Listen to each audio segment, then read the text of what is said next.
Look around the room. If you're sitting at your table, it's really hard to see, but from up here, over 1,000 people. How awesome is it that we are all in this together, fighting for a world without sexual assault? I just think that is so great, and from this view this morning, it's just really great to see all of you here.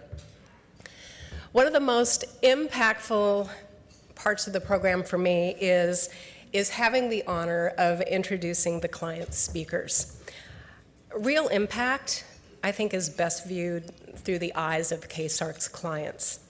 And when you hear what brought them to the organization and you see who they have become, in this case, a husband, a father, a community member, a leader, all the result of hard work with KSARC's talented staff, you will see KSARC as a rebuilder, as a hope maker, as a loud advocate for the promise of amazing futures. Please help me welcome this morning Andy Sampson. Andy.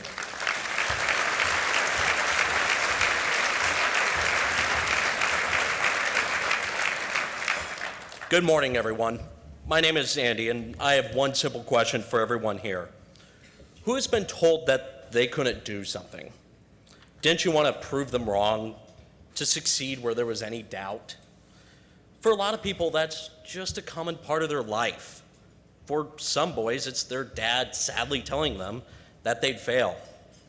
Why do I bring this up, you may ask? I simply want to share my story, how I overcame these ideas of failure that were drilled into me by my dad, and the survival story that comes of it. If you look at me today, you would never have guessed my story. When you look at me now, I'm a husband with a wonderful wife, an amazing little boy that thinks his dad is the coolest and strongest dad in the world. Well, before KSARC, I wouldn't be anywhere near this. I wouldn't be able to take on life, forget taking life head on. Well, my earliest memory of my father was at the age of 2, and him touching me in the middle of a bath. That's where my survival story starts. He told me all the time, don't say a word, don't tell anyone. It moved to outright child rape shortly after. There were many times I doubted if I should even exist in this world, if children were nothing more than objects. He told me many times, you will never do anything in your life, Andy. You will be a horrible dad anyways to your kids, so why even bother? You'll never be able to love anyone, so why should I love you? This was my dad telling me this as he assaulted me, and I believed every word of it. Well, it gets worse. In my elementary school years, I was carted off to what I could only explain as overnight child sex camps. I was traded between other adult males for sex.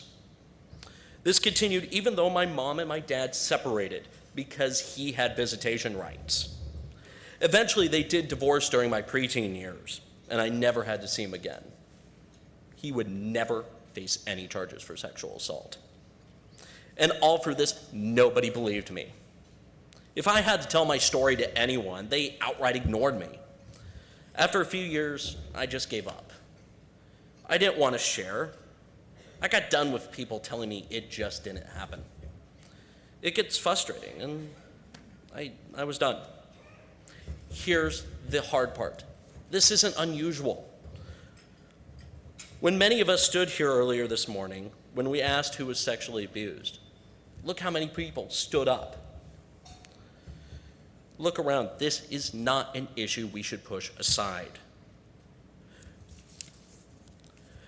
And to think also, these people that stood up are just the people that have shared this with you, that aren't ashamed, that aren't scared to share this with you. There's many more that can't share because they're quiet, because nobody will believe them. Well, let's fast forward to 6 years ago. I was working one day when I met the love of my life, Brandy. She took me into her life and she believed me. She told me that I was worth it, that I could love someone and that'd make an excellent dad. But it took me many, many long years for me to believe her. Well, going forward a few more years, and here's the crazy part. We were just married. But I knew that before the thought of having any kids came up, I needed to get some help. I could not tackle this alone or even just with Brandy. We tried to find therapy for me with poor results. It seemed like these therapists were really just there to listen and were not equipped to handle what I was saying. I remember one of them on the first appointment, completely silent. It seems like all they were doing is to train to just listen. Well, I didn't need someone to listen. I can go find a brick wall for that. I needed someone to teach me how to really conquer this, to find hope and move forward. Well, my wife came up with an idea. Her mother actually used to volunteer for KSARC many years ago. And she thought that KSARC could help. So Brandy made an appointment for me. That first visit, I was asked to share what I could. Well, I never trusted men, and I got paired up with a man named Juan Carlos, a man that told me that I was worth it, that I could get through this, and a man that believed me. A man that had the tools to get me through my mental roadblocks, and a man that was way too happy. Of course, I tried to find any excuse I could to get out of it, to not start this process, but I had to look at the larger picture. I had to do this for me, and it was time to push the reasons for not getting help aside. The first few sessions were just getting over the extra baggage of my experiences, how to learn to deal with life, how to make these thoughts and not let them overpower my daily life. Could you imagine just freezing in the middle of a hardware store because somebody's cologne reminds you of your birth father? Well, that was me. Well, then the hard part of the therapy started. I was asked to talk about what happened, and it was recorded, and I had to listen to it over and over and over until I could accept the fact that it was fact and separate those emotions from the actual experience. I had to expose myself to situations that would normally be a trigger, and that would shock me. Well, I'll tell you, getting through this is not easy. My experience has not been the friendly, let's talk about your feelings. I cried and I swore, but I was going to get through this. Well, of course, then a couple surprising things happened. My wife lost her job. I was about 3/4 of the way through my therapy.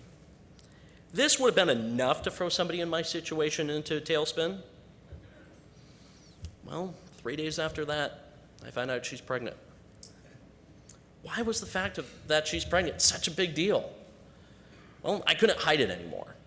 I had to make myself better for someone that should not see Daddy upset because someone reminded him of his birth father. It was also my duty to be the best dad that I could.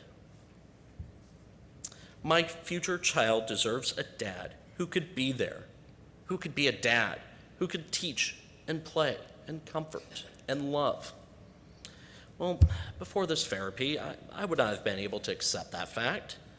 I would have ran away so fast. But I got through the therapy and kept going. I survived. And I'll tell you right now, I could not have done this without KSARC. I was terrified of being a dad before this therapy. Well, now I was looking forward to it. To share the love that I have with someone that's brand new into this world. It gave me more strength than I could have ever had alone. I was able to share why I was upset and what actually happened. And I wasn't just able to share with others what had happened, but actually to share with myself, to not hide it from me. I know that seems odd, but to not block out the memories, but to control my reaction to them. To eventually get to the point that, yes, that did happen, but I don't need to tie that emotion to it. Well, I know now that I can love someone. How I treat my wife is a wonderful example that I can love someone. My beautiful and wonderful son is a great example of how I flew in the face of being told I couldn't love someone, that I couldn't be a dad. Thank you, KSARC, for saving me. Places like this should never have to exist, but I'm glad it does. I am a survivor. I flew in the face of what I've always been told. And actually, I'm more than a survivor. I am a thriver. I am thriving in life. I'm a father, and I'm a leader. And thanks to KSARC for helping me put on this path to life. I continue to grow as a person, a more complete person, and a more positive person, and a much more confident person. I own my life. I am in control, and it feels really good. Thank you.